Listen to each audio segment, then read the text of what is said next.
Hello everyone, this is the Pocket Programmer back with you, here with another installment of Pocket Wallstreet. We're still using Python. I'm still using Python 3 IDE. In installment number 1, we learned how to pip install the Wallstreet module and call up a singular stock price. Today we're going to be doing something probably a little bit more useful. We're going to create a list of stocks, we're going to iterate through them, and we're going to print out some information that might actually be useful to us. So let's start by making our stock list, and I'm going to call that stock list. What a great variable name for a list of stocks, stock list. And that is going to be equal to square brackets because we're doing a list.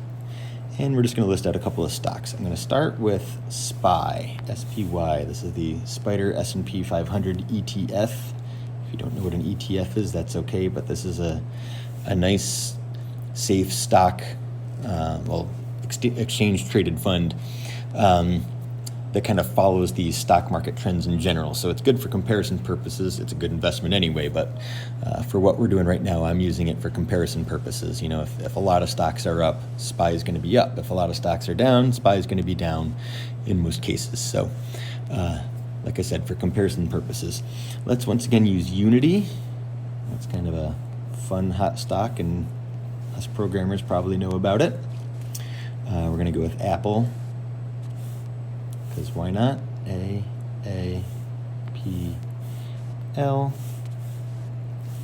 Let's see. How about we add JP Morgan? That's JPM is the stock ticker there. And one more, Ford. Go back to those single letter tickers. Make it a little bit easier. Okay, so there is our stock list all set up, and everything looks good to me. So now we're going to create our list. We're going to use a for loop, and we are going to say for stock in stock list.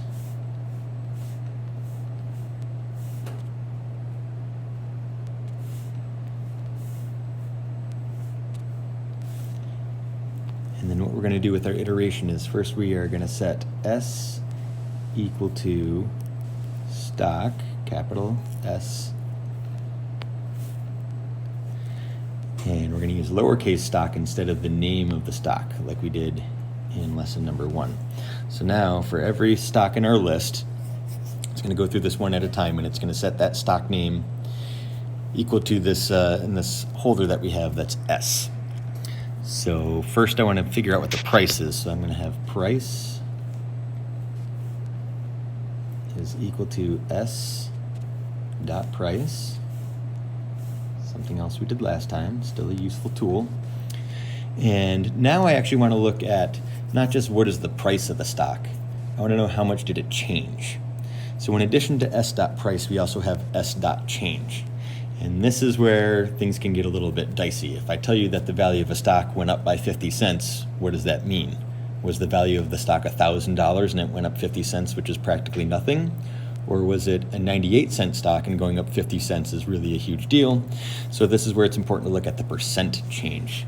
So what I'm actually going to do next is I'm going to say percent. Just let that represent percent change. And that's going to equal S dot change divided by the price.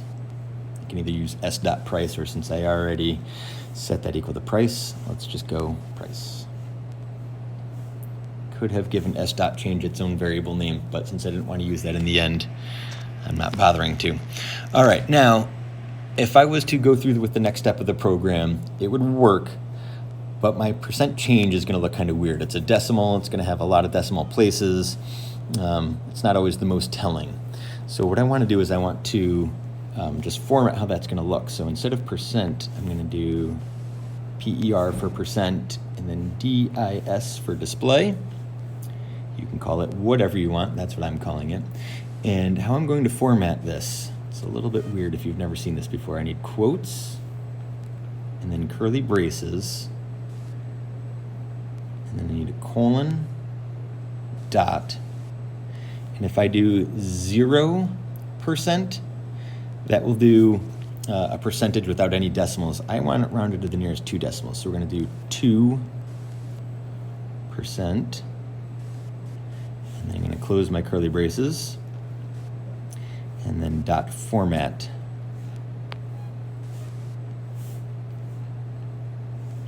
And then I just have to tell it what I am applying all this to. And, oops, I just realized I missed a quotes there, didn't I? Oh, let's do it this way. Get the quotes back in. There's my dot. All right, and what am I formatting? I'm formatting that variable %. So this will just be a little bit easier for everyone to read. Okay, now I want to display all this information, and I'm going to try and display it all in one fell swoop. So we're going to do a print, and we're just going to print 3 things. First, I just want to see what the ticker symbol is, just in case I forget what's in my list or what order it's in. So s.ticker. And after that, I want s.price, which we just called price, so I can do that. And then finally, I want this PERDIS. That's the % change, and display it in a format that we actually like. So let's see how this works. I'm gonna hit play. And it says it's running. This may take a little bit of time. And that's okay. We might get our information one at a time. Okay, so there's my Spyder, 441.4093, and you can see that the change, it's down 1.21%. There is Unity, down 3.84%. Apple, down 0.69%. There it is, down 1.57%. And finally Ford, down almost 4%, and that was the end of our program. So you can see there's all the information right there. You can also tell that I'm running this program on a day when the stock market is really just getting hammered. For the record, today is January 21st, 2022. So if you're seeing this in the future, you can look back at that day and see what a terrible day it was for the stock market. But a great day for learning about the stock market. So hopefully this is helpful to you, and we'll see you again in the next lesson. Thanks for watching, and don't forget to check out my other videos.